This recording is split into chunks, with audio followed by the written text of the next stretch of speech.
మనిషికి ఏ ఒక్క పార్ట్ లేకపోయినా అది లోపమే. లోపాన్ని లోపంగా చూడకుండా దాన్ని అధిగమిస్తే విజయం మన వెంట ఉంటుంది. ఇది నిరూపించాడు ఓ వికలాంగుడు. కాళ్ళు చేతులు సరిగ్గా ఉండి కూడా చేయలేని సాహసం చేసి ఔరా అనిపించాడు. ఇంతకీ ఏం చేశాడు? వికలాంగుడు చేసిన పనింటి? Let's watch.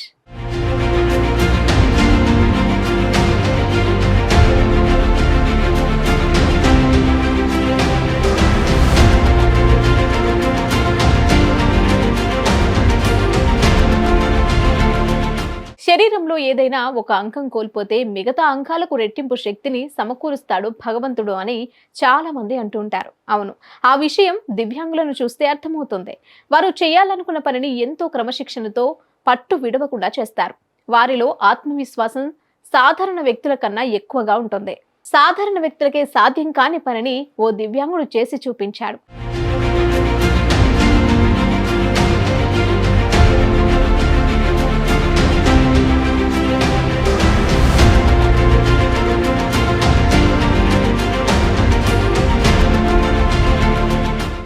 గోవాకు చెందిన టింకేష్ కౌశిక్ ఓ దివ్యాంగుడు. పట్టుదలతో ఆయన అనుకున్నది సాధించి చూపించాడు. ఎవరూ చేయలేని సాహసాన్ని చేసి చూపించాడు. ఎవరెస్ట్ బేస్ క్యాంపును అధిరోహించి చరిత్ర సృష్టించారు. శారీరక వైకల్యాలు ఉన్నప్పటికీ మే 11న ఛాలెంజింగ్ జర్నీని పూర్తి చేశాడు. 30 ఏళ్ల టింకేష్ 2 కాళ్ళు చేతులు లేని వ్యక్తి.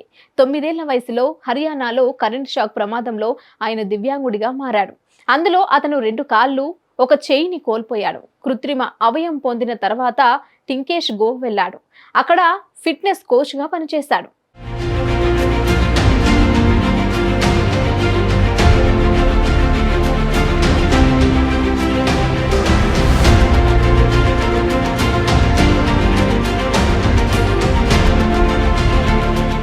సముద్ర మట్టానికి 17,598 అడుగుల ఎత్తులో ఉన్న ఎవరెస్ట్ పర్వతం బేస్ క్యాంపుకు చేరుకున్న తొలి ట్రిపుల్ వికలాంగుడిగా టింకేష్ నిలిచాడు. ఫిట్నెస్ కోచ్ కావడంతో ఎక్కడం సులభమని మొదట్లో భావించానని, కానీ ఎన్నో సవాళ్లు ఎదుర్కోవడంతో అది అంత సులువు కాదని గ్రహించానని టింకేష్ చెప్పాడు. తనకు అంగం లేకపోవడం, ప్రోస్టేసిస్ కారణంగా మొదటి రోజు చాలా ఇబ్బందులు పడ్డానని చెప్పాడు. ఇక 90% వైకల్యంతో ఉన్న తాను ఈ లక్ష్యం సాధించడం చాలా ఆనందంగా ఉందని చెప్పాడు. భావోద్వేగానికి లోనైనట్లు వివరించాడు. ఇది తన కోసం తాను సాధించిన విజయమని, ఈ లక్ష్యాన్ని చేరుకునేందుకు సహకరించిన ప్రతి ఒక్కరికి ధన్యవాదాలు తెలిపాడు. అంగవైకల్యం ఉందని ఎప్పుడూ వెనకడుగు వేయలేదని, మానసిక స్థైర్యంతో ముందుకు వెళ్లానని వెల్లడించాడు.